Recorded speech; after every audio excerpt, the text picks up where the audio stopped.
of 8th of August, 2008. Billions of people across the world hooked onto the TV screens. 91,000 people gathered inside the Bird's Nest Stadium in Beijing, China. Thousands of world's top athletes from over 200 nations came together under one roof. And there I was, clad in a beautiful green sari, ready to walk in the parade of nations. And as I saw the Tiranga in front of me, I felt chills down my spine. And suddenly, at that moment, I realized this was it. This was the biggest sporting spectacle across the world, once every 4 years, and I had made it. It was the Olympic Games. And as I stepped inside the Bird's Nest Stadium, I pinched myself.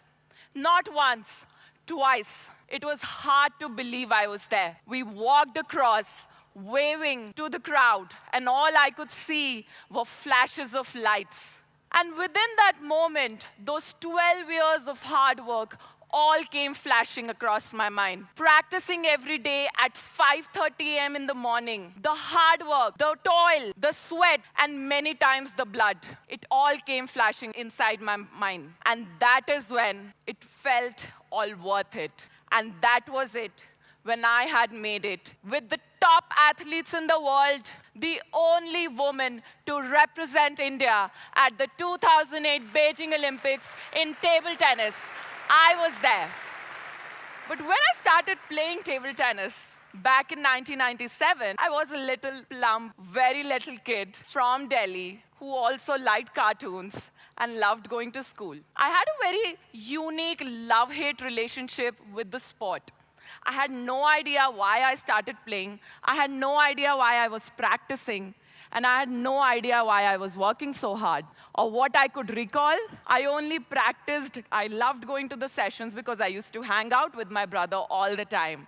And I had a very unique technique. So unique that when in 2001, I won the first national championship, the top Indian coach at that time told me, you won the juniors, but you'll never make it big in the senior category. Now, let me explain to you what this unique technique was.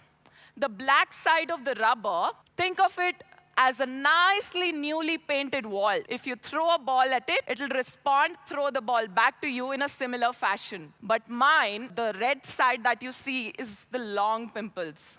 Now think, that newly painted wall now has a lot of bumps into it. It is rough, it is uneven. Throw a ball back at it, and you don't know how the ball will come back. These long pimples of mine would produce an opposite effect of whatever you throw at it and send the ball wobbling back to the opponent. So much so to produce a surprise element. And the technique was so unique that very few players across the world would use it. Thus, for me and my coach, there was no norm. There wasn't a set way to play this. There weren't any YouTube videos to watch. There weren't any role models to emulate. And thus, we had to innovate. We had to learn our own technique. We had to craft our own journey. And me and my coach set on this journey, which was so unique, which was so unknown and unheard of. Never, ever. But we held that belief, and we knew we would do it. In the next 7 years, I went on winning more national championship titles and 3 times a runner-up. In no time, I became the top junior table tennis player in the country. I also represented Asia at the World Cadet Challenge and won a gold medal in doubles partnering a Korean. But while we were set on this journey, life was so not normal. There were no time to invest in friendship. At school, my classmates even forget that I existed. Even on tour, at that time, it was dominated by players from states like Bengal, Maharashtra, and Tamil Nadu. And here, there was this girl with this unique technique, curly hair, ready to rock on, who just became the topmost junior player in the country from Delhi. It was leading a very lonely, secluded life. But I was there because of the backing of an excellent support system of my parents, my coach, and my family. I have two elder brothers, but I was the favored kid. And this favored kid, who had no clue what I was doing back in 1997, soon set her eyes on the Olympics. In 2008, when I finally made it, that's when I realized how far away we were from winning an Olympic medal. I lost the first round there at the Olympics to a Chinese from Australia. And that's when I realized the magnitude of my achievement. For a girl at that time to make it to the Olympics was itself a dream come true. But I wanted to win an Olympic medal for India. But the harsh reality was losing in the first round, that I was very, very far away from it. But I set my eyes on it, and I said I wanted to break the glass ceiling, and I wanted to be the one who's never done that. I wanted to do the unknown, the unthinkable. Moving ahead, well, life is unexpected. Things don't go how you think it would go. Then what happened is something which shook me. In January 2009, back of playing the Olympics and winning the gold at the Commonwealth Youth Games, at the national championship, I lost in the pre-quarterfinals. And sport is very cruel, you know. When you lose, you don't lose in isolation. You lose in a packed stadium. And when you're the topmost player in the country, people love it when you lose. Who doesn't like an underdog story? Even the press writes you off. And for the one who loses, it's humiliating. Every single competitor of yours out there is loving your loss. Soon, I was thrown out of the Indian team. I fell outside of the top 16 in the country. I cried. I cried so hard, and I cried more. I cried so much that I couldn't cry anymore. And then I thought it was time to make a change. I decided to change the very technique that got me here. I decided to give up on the very technique that I became a master of. And I decided to move on to that soft plain rubber, the nicely painted wall. Little did I know that I set on a Herculean task for myself. I was trying to unlearn what had become my natural instinct in the last 13 years, and I was trying to do something which was against my natural instinct. I was trying to do something which everybody told me not to. I was risking my prime age. I was risking my entire career. But I was committed. And that's when I thought to myself that this is the time I need to make a comeback. And I set on a journey. I worked hard like never before. I practiced 4 sessions every day. I did everything possible that I knew and I could do to make a comeback. I worked with a psychologist. I worked on video analysis. That plump little kid was not plump anymore. I was my fittest self. But then destiny had some other choices. They had some other plans for myself. I rose up to the number 5 player in the country, but that was not it. I could not cross the quarterfinal mark. And that is when, in October 2012, I wanted to finally give up. I wanted to stop being Neha Agarwal, the athlete. I wanted to give up the only thing I ever knew was playing table tennis and doing it the best. I wanted to finally give up. I had no idea what would I do if I don't play table tennis, but I knew that this is what I don't want to do. The national championships were coming up after 4 months, and my then mentor, I told him that I'm done. He told me, just hang in there for 4 more months. Trust me, it will work on. If it doesn't, do what you want. And again, I set on a journey and embracing the path which I had no idea what would bring. 2 months into that, I actually, one day in training, I thought to myself, what if I can marry both the techniques? The one which I was a master of, and the one which I had practiced rigorously in the last 3 years, and make a deadly combination of both. And then attack and defend from both rubbers. What if I could do that? What if I could achieve it? And I think times changed. In January 2013, I was not selected to be part of the PSPB team, which comprises of the top 5 players in the country, and decided to play for my state. And I'm so proud to say that it was the first time in the history of Indian table tennis that Team Delhi, which I had captained, won the national championship for the first time ever.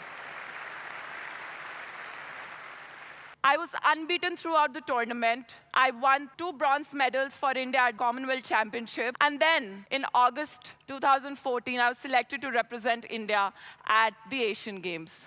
And you know, in the last 5 years, I felt naked. Naked because of the pride that I had always worn was taken off because I wasn't not in the Indian team. And when I got my kit for the Asian Games, the first thing I did, I took on the jacket, I wore it, my ceremonial Asian Games jacket, I put it on and clicked a picture in front of my trophy cabinet. It felt as if I had my pride back. It felt as if I had made a comeback. But I never lost sight of the fact that how far I was away from winning an Olympic medal. I eventually decided to retire and went to study at Columbia University in New York with a master's in sports management and learned the nuances of what was happening. Because I understood that what we were trying to do is something that we were not competing and playing and training against the best in the world at par with them. I refuse to believe that we do not have talented athletes. I refuse to believe that we do not have athletes who don't have the grit and the determination. I refuse to believe we weren't athletic strong. What was the reason? In the last 5 Olympic Games, India has won 13 medals. Think of a country of Kazakhstan, which we will never, ever compare in terms of our economy, has won double the medals that we have won ever. What was going wrong? It was the planning. It was the way we were nurturing the athletes.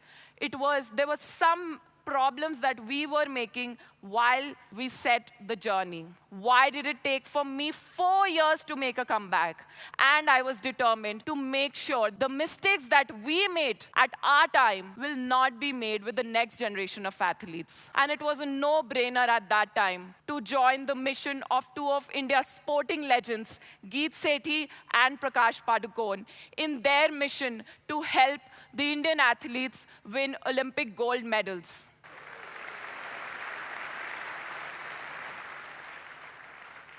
OGQ is very proud to say that in the last 2 Olympic Games, India has won a total of 8 medals. And 5 out of those 8 medal winners, their entire training and preparation has been looked after by OGQ. PV Sindhu, Saina Nehwal, MC Mary Kom, Gagan Narang, and Vijay Kumar. And that is what we want to do. At OGQ, we want to ensure our athletes have access to the best coaches in the country or abroad, so be it foreign or Indian coaches. We want to ensure that they play at the right tournaments, in the right training areas, be in India and abroad. We want to make sure that we give them the best equipment that they need to play with. We have a world-class team of sports science experts. We have a world-class team of doctors, trainers, physiotherapists, psychologists who are working 24/7 with our athletes on ground. And together, adding on to sports legends like Viren Raskina and Vishwanathan Anand, we all want to ensure that the mistakes that we made at our time are not repeated and are not made ever again. Because it's that 1% which actually makes or defines if you're a participant or a medal winner at the Olympic Games. We want to ensure that we get 1% better in training, we get 1% better in competition, we get 1% better in our strength, we will get 1% better mentally, and there we will be there at par with the best athletes in the world. That plump little 7-year-old girl who used to wake up at 5:30 a.m. in the morning, I still do that. I still embrace the unknown, crafting my own journey, and never losing the sight of the bigger picture. I still wake up every day to help our athletes win those elusive gold medals, because it takes just 6 grams of gold to lift the worth of the nation.